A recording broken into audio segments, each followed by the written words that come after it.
मेरे रसूल पाक सल्लल्लाहु अलैहि वसल्लम से ज्यादा नफासत वाली तबीयत किसी की नहीं। सहाबा कहते इतना हसीन महबूब का अंदाज था कि कभी कपड़ों पे मक्खी भी नहीं बैठी।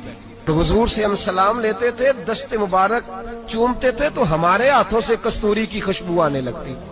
और फरमाते नबी पाक का हाथ यूं होता था कि बर्फ भी इतनी ठंडी नहीं जितना प्यारा हुजूर का हाथ ठंडा होता था।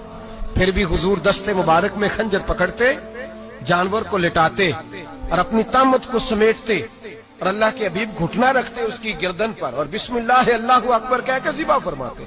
63 ऊंट हैं और सहाबाए किराम अलैहिम रिदवान फरमाते हैं कि हाल ये है, हम सोच रहे हैं कैसे ज़िबा करेंगे, क्या करेंगे, कैसे गिराएंगे। और नबी पाक सल्लल्लाहु अलैहि वसल्लम कहते हैं हम अभी सोच में ही थे कि हुजूर ने छुरी पकड़ी। खंजर जब हुजूर ने उठाया तो फरमाते हैं ऊंट दौड़ता हुआ आया और नबी पाक के सामने आके लेट गया।